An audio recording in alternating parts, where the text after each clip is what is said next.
Marcus Watts. We are wrapping up phase 2. Hopefully you are feeling incredible, amazing, energized, and full of life. I commend you for sticking to the program this far. Hopefully it's taught you to think differently about your health, your nutrition, and what you're fueling your body with on a consistent basis.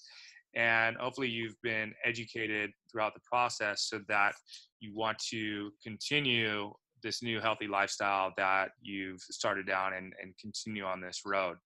And, and hopefully as we started with the program from the start, the initial intention is to have this be a new lifestyle. It's not a short-term diet. You certainly probably had amazing transformation on new energy, better sleep quality, probably lost some weight and experienced some other things in a very short amount of time.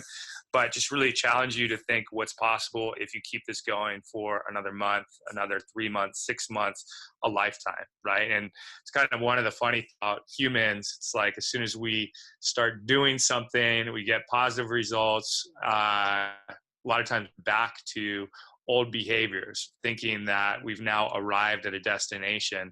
However, it's those simple daily habits that you guys have implemented and that have got us to that new position of health and longevity. And so really want to encourage you to keep it going as we progress into phase 3 here. We're going to introduce or reintroduce certain types of food that were restricted or eliminated during phase 2 of the program. We really want to do that in a mindful and educated way so that you make more healthful swaps for that food, those foods that you're reintroducing into the diet. And I think this is a really important time to pay attention to any potential triggers, anything that comes up that might affect or change the way you feel right now, right? And if it does, and if it has a negative effect on you, that's your body telling you that something's off, right? And throwing that new food in for whatever reason is not optimal for you. There's a lot of different layers to this that we can add in down the road through genetic testing, microbiome testing, blood testing.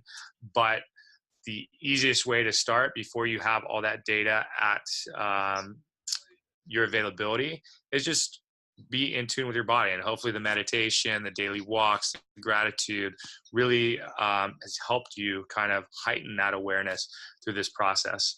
So want to hand it over to Marcus. Marcus is going to kind of walk through the next 4 to 5 days of this program and the reintroduction phase, going from a reintroduction of carbohydrates, the right type of carbohydrates to look for and the ways to fuel your body, why it'd be prudent to maybe avoid gluten.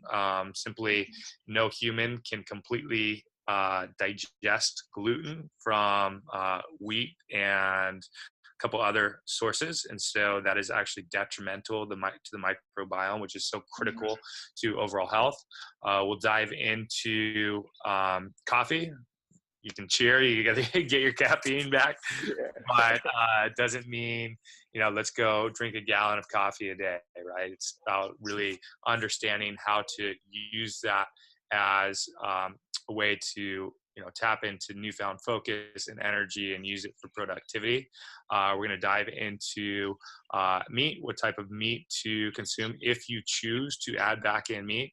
Certainly you can get everything you need and from plants alone, which Marcus will elaborate on. But if you do choose to add in a little meat back in, Marcus will explain what to look for, what to avoid. And then finally, we'll wrap it up with sugar and some kind of motivational tips to take away as we progress into the next chapter, which is life. Marcus. Yeah. Awesome. Thanks for having me. I hope you guys I'm sure you guys are enjoying the program. It's, like I said, it's really one of the best programs that I've seen laid out to really give the foundation, I think, for doing what I feel is probably most important: paying attention to your body, knowing how your body responds As you know, like I said, as we're reintroducing these things, being able to pay attention to how you feel, because your body's going to speak to you. Just like now, I think I guess, it's a few phases. You start out and then you change something and your body starts to respond, and it's like, hey, what are you doing? Like, we don't want to do this. We're used to doing it this way. And then it's like, oh, wow, hey, we feel pretty good. And hey, you should probably keep this up. And then as we're, again, reintroducing foods, just paying attention to your body's going to continue to do that. So starting out with the carbs, the first thing that we really want to focus on and this is you're going to hear some of these things kind of just continue to kind of seem like they're repeated, but it's the foundation of the food is how it's produced, right? It can be, farm raised, it can be farm fresh, or it can be something that's got a ton of chemicals and it's raised in a very fast amount of time that's not naturally occurring. And that's something that's going to obviously cause some effects for you. You want to also pay attention to how the foods are prepared, right? What you're cooking the foods with, the types of, I think that I'll kind of leave this to you to elaborate on as a little more, especially when we're talking about oils and cooking with coconut oil versus other oils.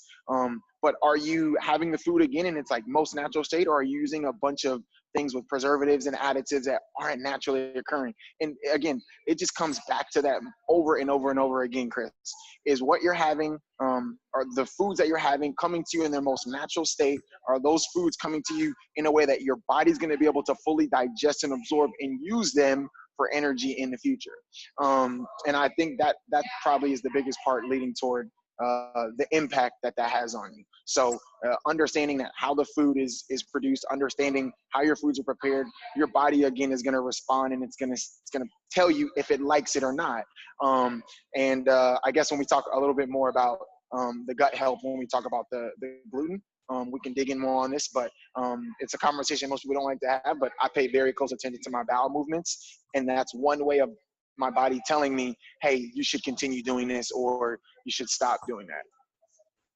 So with that said, let's go ahead and dive in. And to start, so the next day of the program, the reintroduction phase is around carbohydrates, right? And probably a lot of people before they started this program just kind of lumped all carbs together, right? A carb, and either you thought carbs were the worst thing that you could ever consume, or, you have no problem with them, or you think, white bread is the same as, sweet potato, or So let's kind of dive into that. And as we're reintroducing carbohydrates and really different types of grains and rice and that sort of thing, what should people be looking for? How should they slowly reintroduce carbs to make sure they're tolerating everything well? Okay, so I like to use the 72-hour rule, where you'll only introduce, like with all of these things, like say you were to just automatically start out throwing in carbs in coffee and all this, it would kind of be hard for you to tell like what your body is responding to. So I personally like to suggest maybe just introducing one thing at a time. So when it comes to starting out with carbs, still trying to stay away from probably the breads, which are going to have a lot of additives in them normally, unless you can find like a really good vegan bread, which is hard to come by. But I like to tell people, let's stick more toward the carbohydrates that are occurring naturally in fruits, vegetables. You're going to get carbohydrates also from nuts. But when we're talking about like more dense carbs, I always like to kind of start out with potatoes. Now, a lot of people, when it comes to the beans, I'm not sure, again, I'd love to get your take on this, but I feel like it kind of range from like person to person, because a bulk of my diet are legumes, whereas other people like literally cannot have them because their bodies can't tolerate them. Yeah. And so the way that we've structured the program is exactly that. So it's adding one specific type of complex carbohydrates in at a time, and really kind of being in tune with how you're absorbing and digesting those. And there's certain things that can be extremely more taxing and challenging to digest and absorb, which some people might not have any issues with, but other people might be more sensitive to and have challenges with. So we break that all down in the program manual, and it's also in the Mighty Network group. So it kind of helps stage that and sequence it through. I think, the important thing, or the most important thing, is to eat foods in their natural state, right? We've really emphasized this 100%. throughout the program, and largely things should not, they're already naturally packaged, right, by nature, right? So a potato has natural skin on it, and I know that's not always like convenient and possible. There are some great options in terms of different grocers who you can just buy stuff in bulk now, but largely, maybe let's talk about, people are buying stuff in package. They're going to go get some pasta. They're going to go get some rice.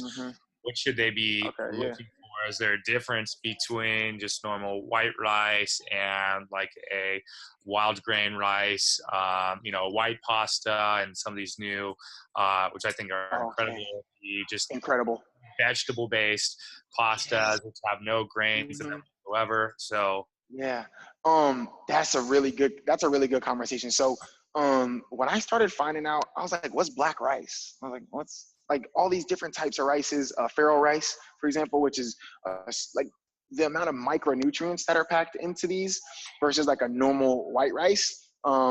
It's out of this world.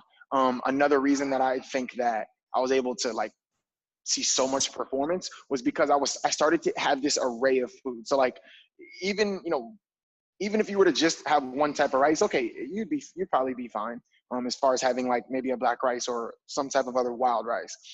But the more that you start to mix them over time, because here we're talking about introducing food, so we don't want you, like you said, to just start throwing in all types of rice, but just being aware that like there are all these foods out there that you have had that I didn't even know that they existed. I was like, plant pasta. I was like, yeah, but it's got to taste like crap. And then I'm like, wow, I really don't know the difference. And it's packed with way more protein, just like you said. It doesn't have any of the wheat and stuff, so your body can process all of it and use it.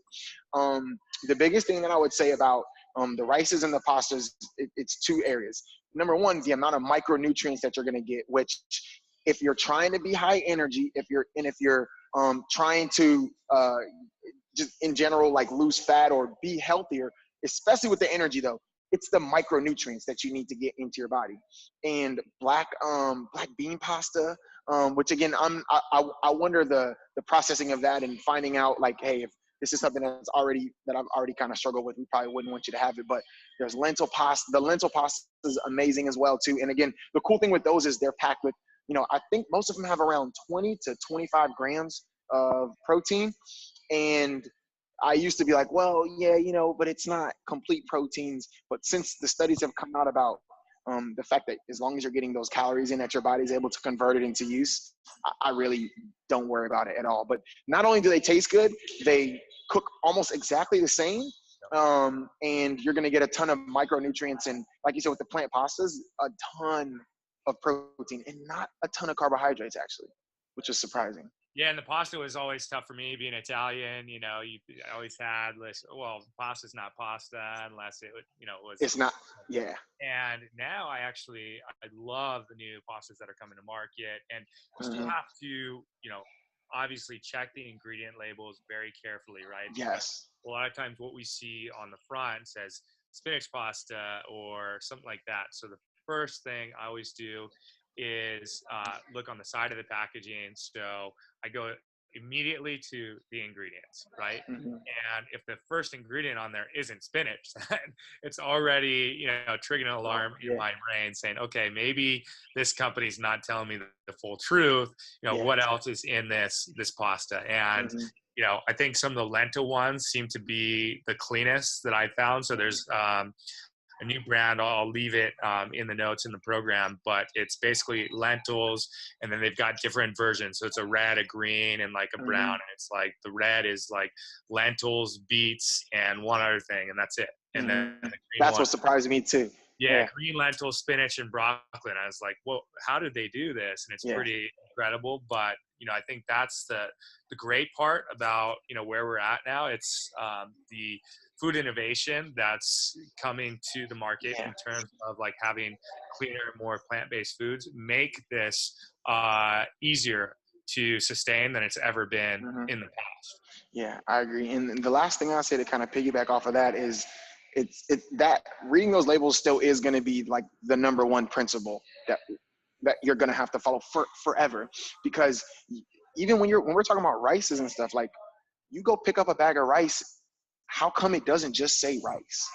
You Yep. know, like there's there's bleach in there, like what, and that's probably one of the main things that we're talking about too with the breads. When you go and you look at the breads, it's not like we're just saying, breads are bad. One, it's, like it's how your body's digesting it and what it's converting it into, right? It's converting it into sugar. If you don't use it, then that sugar is going to turn into something else, and we probably don't want that. Right. But the fact that these other things are in here, you just want rice, and you just want, just like you said, lentil pasta, or red lentil pasta is another one, or the black bean. It's got to follow that ingredient rule. And I think that one of the most heartbreaking things was, I remember when I first did go plant-based at Publix. We have Publix here in Florida, and like they have the Green Wise section, which is like all like organic stuff supposedly. Yep. And literally, I remember my girlfriend at the time were going through all of the like just item to item things that we needed that were on our shopping list, and almost none of them Yep. were actually anything close. And I was like, I know this stuff, but like I never even shopped that section just because I never did. I always just bought the fruits and vegetables. But I was like, it's just so wrong that they're able to actually even say that, So reading those labels is so powerful, man. It is, and knowledge is power. And it is, I share that same kind of discouragement, Heartbreaking. Yeah. even you go to like a healthy, natural, organic grocer, a lot of times, if you're in the middle of the aisles, you're going to have challenges, Yeah. right? So the biggest thing, if you have access to it, I would suggest trying to continue to shop at local farmers market. There's some amazing 100%. delivery services now that we can link to as well. I get a lot of my produce through like Imperfect Produce and different places, which are all kind of within a close proximity to where I live, and try to seek out just kind of bulk ingredients when possible. I know Sprouts is a great store to do that. There's more and more of these stores popping up, but the more that stuff that you can just get the raw food in its natural state, the better off you're going to be, and just eliminate a lot of the questions around any of the packaged foods and ingredients. And then it just makes it easier when you have access and you're able to do it that way, versus a lot of times I'll be in the grocery store for hours just reading labels and, where stuff is clean. So yeah. And then if any of you guys struggle with like, well, you're looking for one of these, in one of these areas, the coffee, the carbs, or whatever, if you look at, or maybe in all of them, don't be afraid to just like open source it. Like, if you're on Facebook, just if you put out, hey guys, I'm looking for a place where I can get foods like this, you'd be amazed at like how many people locally are just going to just give you a ton of information. Or another thing that I suggest too, Chris, is look on Facebook for like Facebook groups with people of like-minded, and you'll start to just find people that'll just tell you what places to shop and or food brands to order on Amazon and things like that. So yeah, and also, and over time, we're hoping that the Mighty Networks community too will start to have more access to that as more people kind of come online to be able to talk to people who are going through this together, who are local to you. They'll be able to share like different resources. Yeah, that's cool. That'll work for you, and then we'll continue to add to that resource database. So hopefully you don't have to go too much further than right there in this community. And that's a big point too going forward. It's not just this is 21 days and good luck. It's like, please continue to ask the coaches, ask the community, lean on us, because we're all in this together, and it's a life transformation. It's a life journey, right? It's not just a temporary quick fix. And you're constantly layering in new tweaks. As your knowledge continues to grow, I'm sure you've seen this firsthand personally, right? I know I have. There's always another level to get to, and athlete, and also just in life, as you continue to expand your knowledge and increase your education, there's going to be new layers to this and tweaks that you're going to implement, and then you'll also probably be more able to share with others who are not, haven't gone through this transformation yet and are still just looking for, how do I get started? Yeah, for sure. Cool. So let's now briefly touch on coffee. Let you kind of take that away. Yeah, So yeah. I'll start it, and then you can come in. You can talk a little bit about the studies that we were talking about, because yeah, those are cool. really interesting. I'm still praying I'm on the right side, but Yeah. again, when we talk about the repetitiveness, all this stuff is gonna reign true for almost every single one of these categories. But you just don't want to overdo it. Once you've kind of introduced something else, let's see how your body responds. And when it's time and you start to introduce coffee, just don't overdo it. We still want it to be something that you enjoy, and we want to use it as something to kind of give you that extra kick, but it can't become a dependency, right? And that's what we've been working on during the time that you guys have been in the program. Make sure that it's something that you're using for you, and it's not something that where you have to start leading on it. So the other part of that is the additives, all the extras and stuff that can kind of start to go into the coffee. It's kind of a hard thing at first for some people. I know for me, like just having black coffee, I was just like, oh, like it was a little bit weird.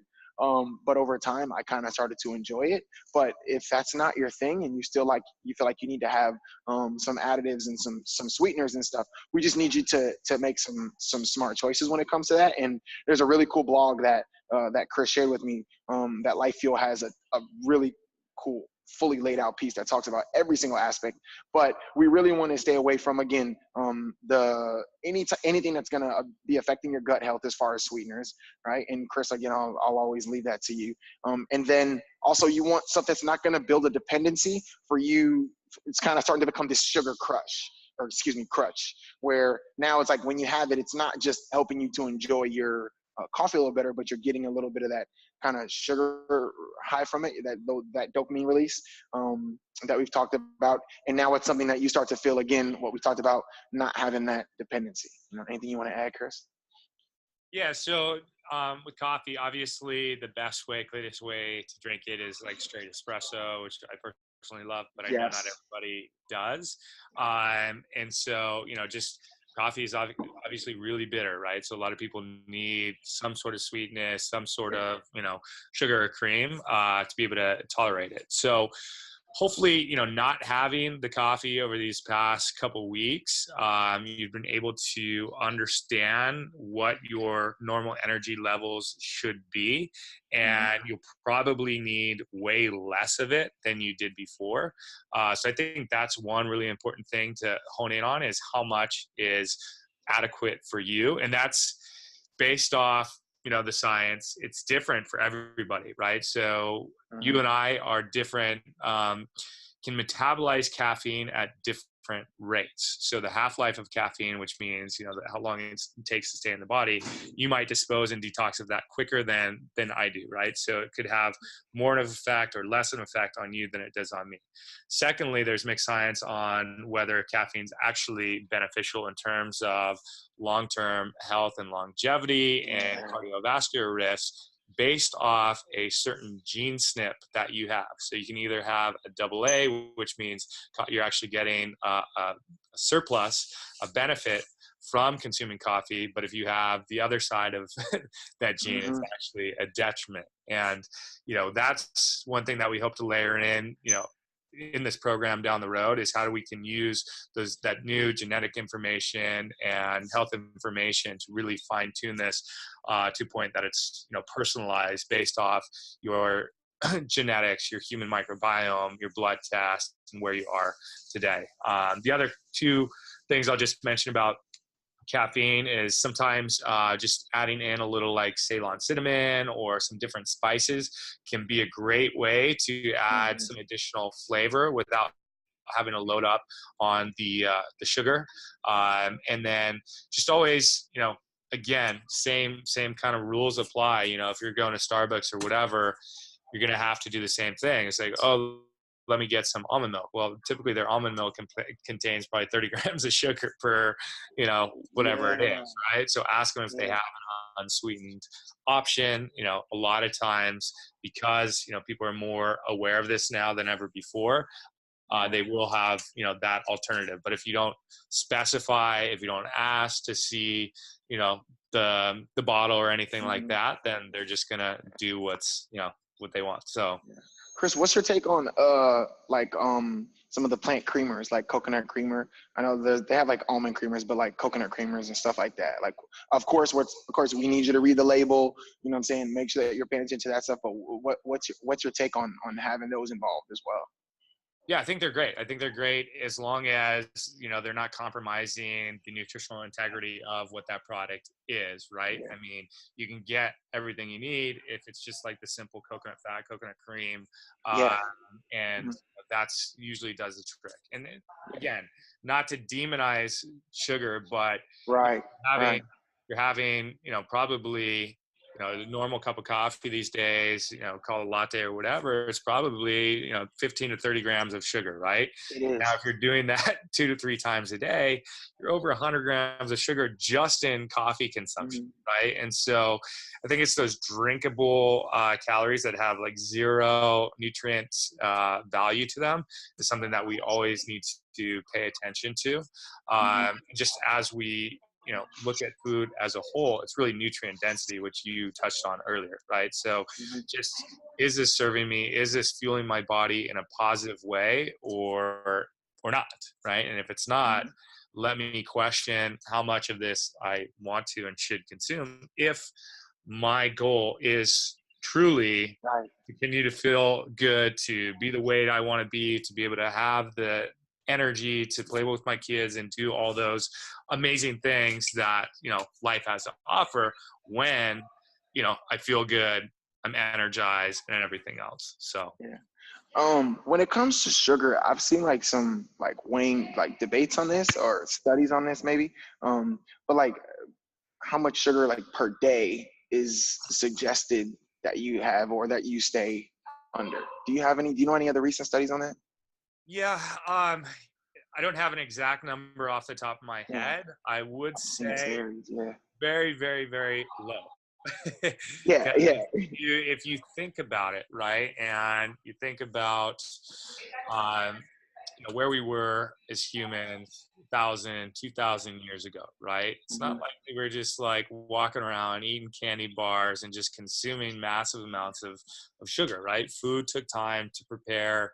It just wasn't, as readily accessible Mhm. to everyone. And then, fruit was really the main source of sugar in Mhm. the diets, right? So, but that didn't mean like Naturally you had occurring. Yeah. abundance of fruit year round and you can go pick a papaya from one tree and then eat an Mhm. apple and everything else, right? It's just like environments don't exist that way. Fruit Right. is kind of local to the culture and the topography and geography from which it Mhm. grows. Now we have year-round access to that. So I mean, the best rule of thumb would be to simply limit your sugar content to Mhm. fruit. The naturally occurring Obviously, resources. Yeah. that's not always easy, and I don't expect anybody to be 100%, Uh-huh. spot on all the time. I'm certainly not. I know you're not, right? Mhm. So it's like if you're doing this, if you're kind of sticking to the program 90% of the time, you're going to be fine to Yeah, indulge every once that's a in a great while and point. go crazy. You have Mhm. that, you know, big slice of your mom's pie or whatever, and Yeah, all that. But just know that you can't do that every day, 3 meals a day, right? I think that's a great way to put it, man. Yeah. Yeah. Cool.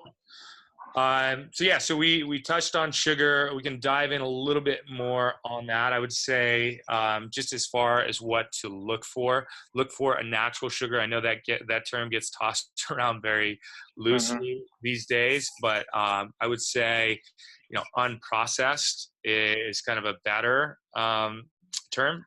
So a Uh-huh. natural unprocessed sugar. So a lot of times, again, if it's not in a bulk like raw form, it's going to get a little bit more challenging, right? So generally, I Yeah. would say like a maple syrup or dates or something like that would be better. However, if you go and look at what's the famous Mrs. Butterworth's or something like that, Oh gosh. there's like no maple in it, right? There's It's no like, maple in it. Yeah. yeah, and I think they've had to change their labels now. It's like maple flavored Yeah. syrup or something like that because It's not actually from the sap of a maple tree, right? And Yeah. so I think the important things on that is kind of keeping blood glucose level throughout the day. We don't want these Mhm. huge blood glucose spikes and then a crash, and then that over time can, lead to insulin resistance and a whole host of Mhm. other, metabolic issues that lead to disease. And that's everything that we're doing throughout this program, is to reduce our chances of, having disease, right? We want to live a high quality life, get more out of the years we have, and we do that from eating a low inflammatory diet. Sugar, especially high glycemic sugar bombs, will have an inflammatory, provoke an inflammatory response by the body. So that would be my suggestion. The other thing too is anything highly processed, a lot of the 0-calorie sugars like a Yeah. sucralose or a aspartame, or even some of the new manufactured Interesting. sugar alcohols like a xylitol and erythritol. Even though they don't have that same blood glucose spike, they can be detrimental to your gut microbiome. And when you destroy your gut microbiome, it basically inhibits your ability to absorb nutrients from food, produce key nutrients that are vital for immunity, health, and longevity. And also, as the villi, which are like the fingers in the gut, as those get beaten down over time, now you're creating more space for an inflammatory environment by toxins and other things that seep into the blood system, and you just kind of start that chain reaction all over again. So I think it's that those are little things that it's important to keep in mind. Yeah. But just try to be as good as you can as possible, and just consume consciously. Yeah. That's all such good stuff, man. I feel like there's like 5 other like I would love to have just a conversation on like aspartame, Right. but we can save that for another day. So Bad stuff. yeah. Cool. So we'll dive into meat, right? Okay. So obviously, the purpose of this program was really to eliminate and reduce meat in the Hmm. diet, hopefully lead to a more plant-based diet and lifestyle. Ideally, if we can get more people 90% or 100% of the way there, we'd all be in a better place, health-wise, environmentally. Hmm. It just, the list goes on and on and on and on, On and right? on. But again, I'm a realist, right? And I Yeah. understand that Yeah. Being a people realist. are not maybe not ready to be 100% vegan or plant-based for the rest of their life. Hmm. So how should they think about the consumption of meat moving forward? We've really restricted it to either a strictly vegan or allowing for Yeah. wild caught fish and pasture raised eggs for the duration of this program. But moving forward, Yeah. what kind of insight and advice can you share with our community about how they should think about meat going forward? Yeah, it's a topic that I feel a lot of people that are inside, like the vegan community aren't really comfortable having. And I just understand it because, before going plant-based, when I got sick back in 2013, I mean, I ate all meat. My family's from, Kingston, and it's a massive part of the diet. As are a lot of other naturally occurring things. Like sugar cane. We said, we would have a lot of sugar cane, like straight from the actual cane, and That's lard, the good sugar to large. have. That's the type Yeah, of sugar. exactly. Yeah, and the biggest thing I can say about when you have like when they would literally in the morning you wake up and outside it would be like we call them in Jamaica, we call them the pear, like a pear kind of Yep. same thing. It's a large avocado, and just they would just cut it off a tree, bring it inside, and the way it tasted, he was like, it didn't even taste like avocado because you felt like now you didn't know what it really tastes like because it was so fresh. And it's the same thing when you have something in its most natural form, like with the cane, having you just peel the outside and you just literally bite it. It's like something you've never had before, and you're like, well, I guess this is what this should, sugar should taste like. Yep. But it's first off, understand that hopefully you've picked up a few things in this program that have just enlightened you and sparked your interest to start pursuing more of it. And hopefully seeing people like Chris, who, also played, ball at a very high level, and the macho of macho sports and things like that. And myself, I'm a big guy, 230, 240, and, we don't lack for strength or masculinity, that it just kind of opens up your eyes. But as far as going forward, it just seems like a broken record. Having the most naturally occurring resource that you can get your hands on. So one reason that I said I stopped eating meat, Chris, was, I said, if I was still back in Alaska, in high school, growing up Army brat, I don't know. I don't know if I would have done it, because in Alaska, I can get caribou. You know what I mean? I can go catch it. In Alaska, now my ideals of, actually killing animals and things, that's completely changed. And I don't judge or anybody for anything. But, the fresh caught, the wild caught fish that I can get, the king crab, the caribou, I mean, all that stuff, it's walking around, it's living life, and it's literally in the natural state. It's everything that we talk about. So I don't know if I had those resources available to me, if I would have taken those steps. But if whatever you want the cleanest, most natural form, you want food that's out catching its own food, not farm raised, and that's always going to be the best option for you. As far as like types of meats and stuff to add in, I'll always kind of push people more toward wild caught fish and farm raised chicken, and or eggs. The eggs was kind of the last thing that I came off of when I was plant based. I went from like fish and like wild fish and shrimp and eggs to like just eggs. So I would say that's probably what I'd like to recommend. But if that's not gonna fit best for you, or maybe it's just not something that you prefer, just try to have the meats. I'll always kind of say, let's try to stay away from the red meats. But if you've got to, the highest quality that you can have, because that's what I did too.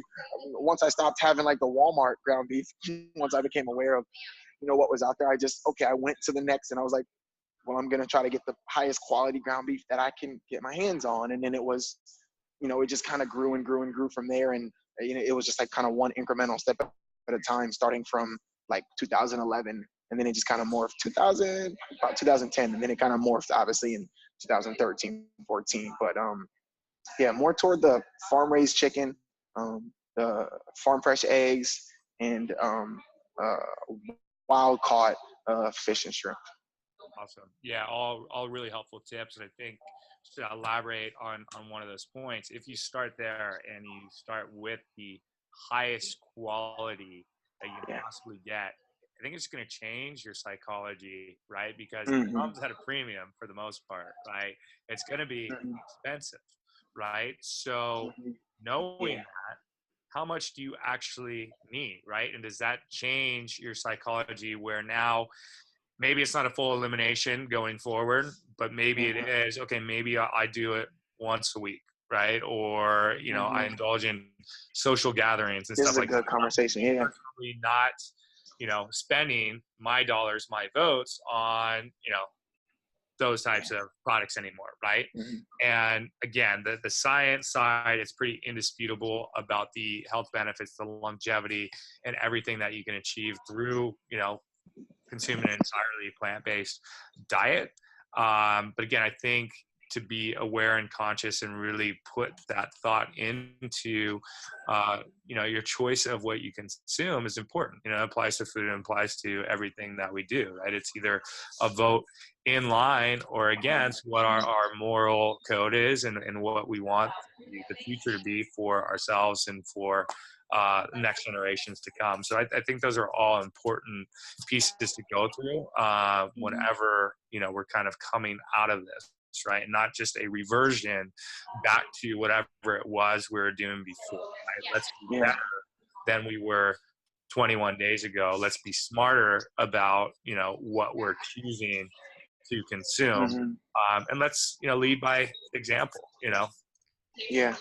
I think it was two things that stood out for me there. It was one, the actual dollar value. So to get these premium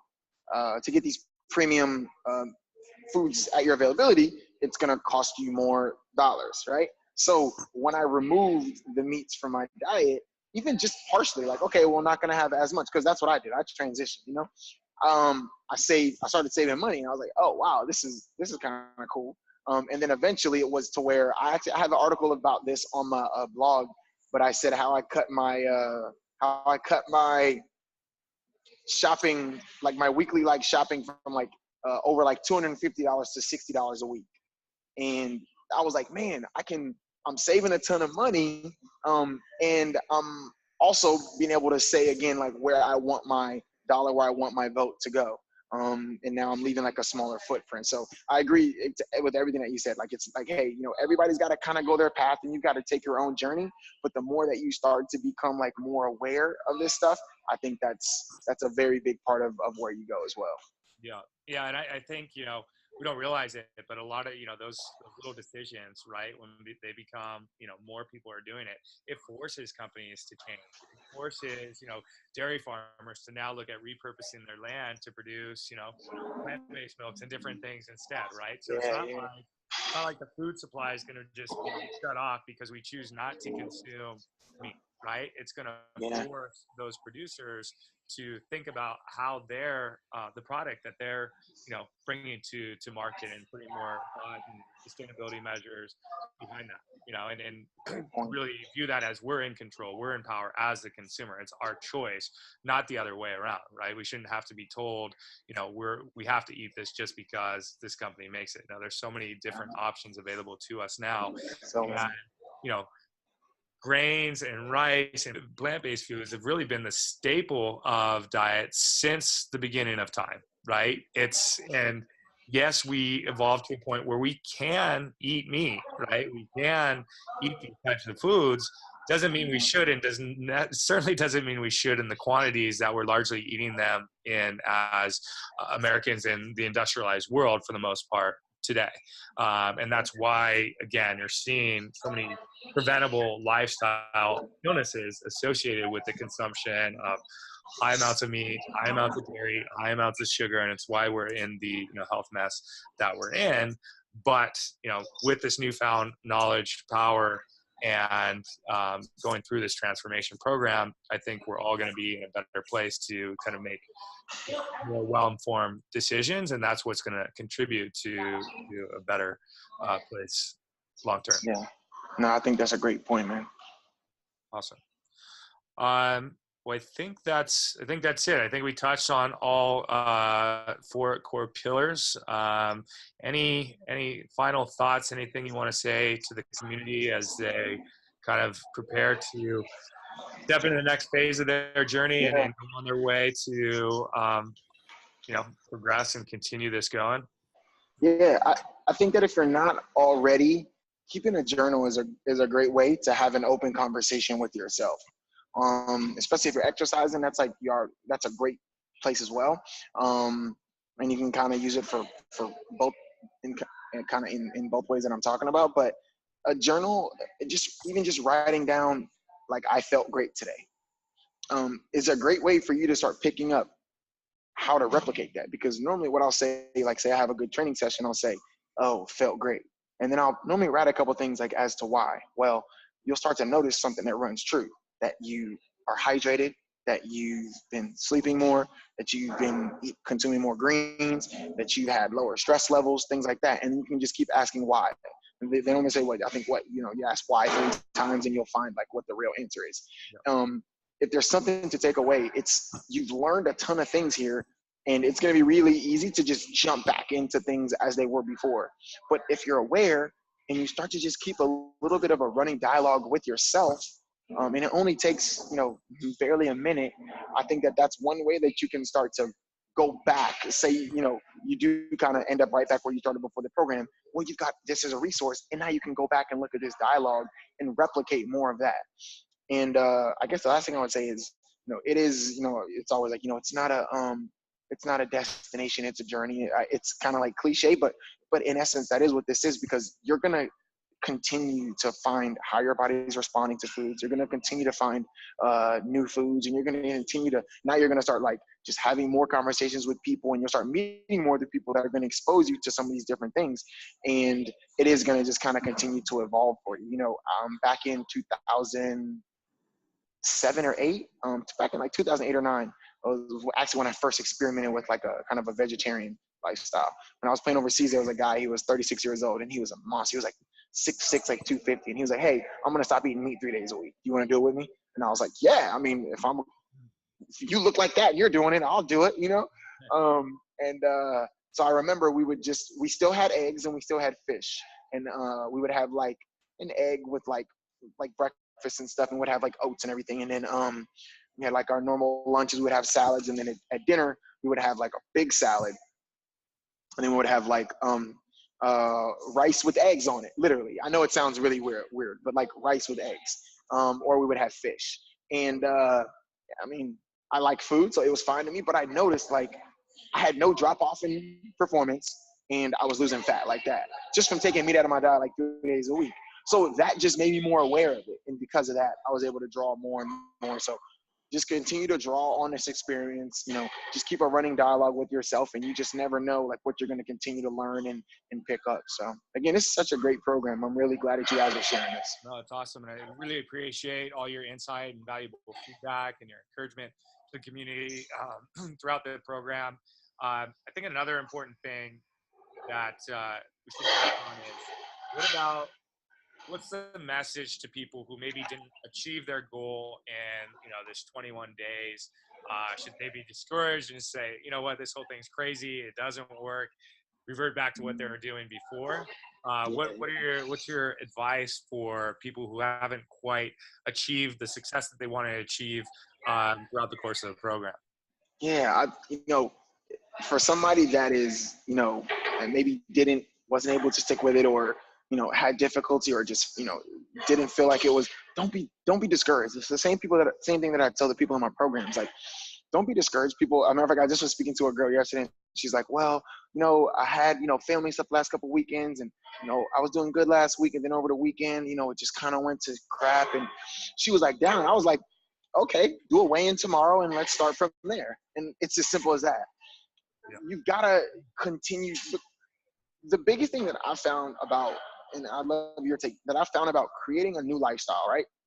Creating a new habit, even if it's just going to the gym, right? Let's not even talk about food. It's just going to the gym like every single day, or going to the gym every single day, and then 2 or 3 times a week, you're going to go twice a day. It's not actually doing it that is the problem. It's creating the ecosystem that supports that. You know what I mean? Well, you're at work all day, so you can't go twice a day. Okay, well, how do I create my life to where I can have that flexibility? Okay, and then you slowly, well, if I didn't have to be at work all day, or I could leave at some time, so how can I create that? You know what I mean? I'm just using that as a very loose example, but I think that people can kind of identify. It's the same thing. The first thing that I teach in the program, we kind of run something like this. We call it the Prep Academy, and it's just an entire week in all my programs. It's just an entire week of diving into absolutely nothing that has to do with nutrition, right?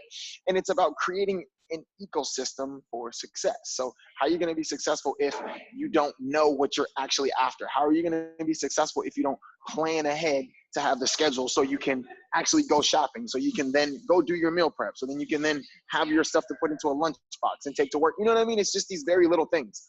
And if you have a setback, cool, fine.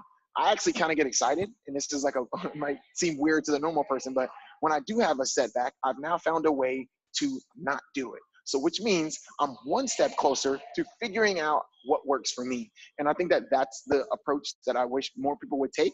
Not like, oh, dang, like I failed, like that sucks. Like, okay, that didn't work, I should try something different. And then you continue to do that more and more and more and more. And then next thing you know, you found a system that really works for you. Yeah, it's really, really good point. And I think the only other thing I would add to that is celebrate those small wins, right? 100%. Not just beat yourself up like, I went off the rails today. It's like I'm back to square one. No, Yeah. it's even those small little victories, even being good, more than you were before, is a step in the right direction. And over time, you'll continue to get better. You know, we all experience setbacks. We all experience defeat. We all have those moments where we're just, you know, a mess, right? But Mhm. what do? We wake up the next day motivated to change, to be better than we were the day before. I think, you know, that's a lot about, you know, my life lessons as being an athlete taught me. And, you know, it's always ups and downs and, you know, roller coaster and whirlwind of stuff that's outside of your control. All you can control is what is That's within it, your man. power to control. And Yeah. we all have that, right? It starts with the attitude, it starts with the mindset, and then you just have to take action, right? And Yeah. you know, I encourage people to really continue to lean on the support of the coaches and community. I really want to be a resource to you guys moving forward because, you know, look, you and I have both been through this. Like, we didn't start here, right? It's No. been this No. full spectrum. It's been a personal journey with lots of ups and downs, you know, different information, misinformation, right? And you know, we want to be kind of help navigate, you know, you guys through the process going forward so we can be that really unbiased source of education and information to help you succeed long term with the ultimate goal of, you know, increasing longevity and health span. Yeah. Totally agree, man. So awesome. Thanks again, Marcus. Really Of course. appreciate Always. your valuable feedback and support to everybody as they've progressed through the challenge. Looking forward to having many, many more conversations as this Yeah.